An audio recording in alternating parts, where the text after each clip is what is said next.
ಪ್ರಚಲಿತ ಘಟನೆಗಳು 2020ರಲ್ಲಿ ಭಾರತ ಮತ್ತು ಚೀನಾ ನಡುವೆ ಅತ್ಯಂತ ಹಿಂಸಾತ್ಮಕ ಘರ್ಷಣೆಗೆ ಸಾಕ್ಷಿಯಾಗಿದ್ದ ಗಲ್ವಾನ ಪ್ರದೇಶದ KM-120 ಎಂಬ ಪ್ರದೇಶದಲ್ಲಿ ಸ್ಮಾರಕವನ್ನು ಭಾರತೀಯ ಸೇನೆ ನಿರ್ಮಿಸಿದೆ. ಈ ಸ್ಮಾರಕದಲ್ಲಿ ಸಂಘರ್ಷದಲ್ಲಿ ಬಲಿಯಾದ 20 ಯೋಧರ ಪುತ್ಥಳಿಯನ್ನು ನಿರ್ಮಿಸಲಾಗಿದೆ.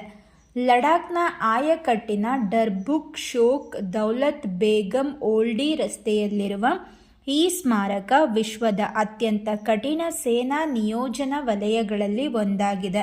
ಸೆಕ್ಟರ್ ನಾರ್ತ್ನಲ್ಲಿ ಶೂನ್ಯಕ್ಕಿಂತ ಕಡಿಮೆ ತಾಪಮಾನ, ಕಡಿಮೆ ಆಮ್ಲಜನಕ ಮಟ್ಟಗಳು ಮತ್ತು ಕ್ಲಿಷ್ಟಕರ ಭೂಪ್ರದೇಶದ ನಡುವೆ ಭಾರತ್ ರಣಭೂಮಿ ದರ್ಶನ್ ಉಪಕ್ರಮದಡಿಯಲ್ಲಿ ಇದನ್ನು ಅಭಿವೃದ್ಧಿಪಡಿಸಲಾಗಿದೆ.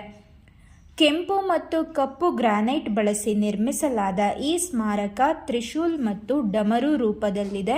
ಇದರ ಮಧ್ಯಭಾಗದಲ್ಲಿ ಶಕ್ತಿ ಪ್ರತಿನಿಧಿಸುವ ತ್ರಿಕೋನ ಸ್ಥಾಪನೆ ಮತ್ತು ಜ್ಯೋತಿ ಹಾಗೂ ರಾಷ್ಟ್ರಧ್ವಜದಿಂದ ಸುತ್ತುವರೆದಿರುವ ಪರ್ವತಗಳಿವೆ.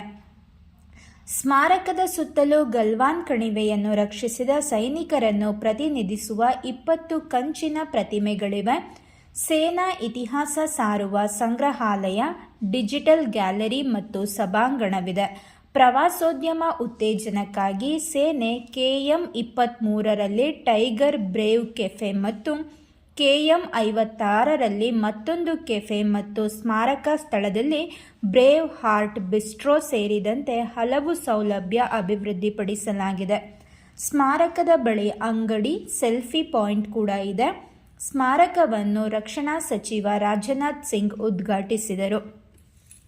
ವಿಶ್ವದ 2ನೇ ಅತಿ ದೊಡ್ಡ ಖಾದಿ ತ್ರಿವರ್ಣ ಧ್ವಜ 75 ಅಡಿ ಉದ್ದ, 55 ಅಡಿ ಅಗಲವಿರುವ ಧ್ವಜವನ್ನು ಬೆಳಗಾವಿಯ ಸುವರ್ಣಸೌಧದ ಮುಂದೆ ಮಂಗಳವಾರ ಅನಾವರಣಗೊಳಿಸಿದರು. 225 ಅಡಿ ಉದ್ದ, 150 ಅಡಿ ಅಗಲದ ಜಗತ್ತಿನ ಅತಿ ದೊಡ್ಡ ಖಾದಿ ಧ್ವಜವನ್ನು 2022ರಲ್ಲಿ ಲಡಾಖ್ನ ಲೇಹ್ನಲ್ಲಿ ಅನಾವರಣ ಮಾಡಲಾಗಿತ್ತು.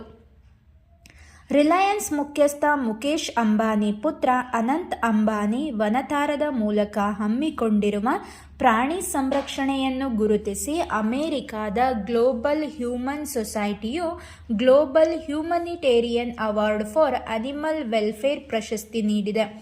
ಈ ಪುರಸ್ಕಾರ ಪಡೆದ ಏಷ್ಯಾದ ಮೊದಲ ಹಾಗೂ ಜಗತ್ತಿನ ಅತ್ಯಂತ ಕಿರಿಯ ವ್ಯಕ್ತಿ ಎನ್ನುವ ಹೆಗ್ಗಳಿಕೆಗೆ ಅನಂತ್ ಅಂಬಾನಿ ಪಾತ್ರರಾಗಿದ್ದಾರೆ.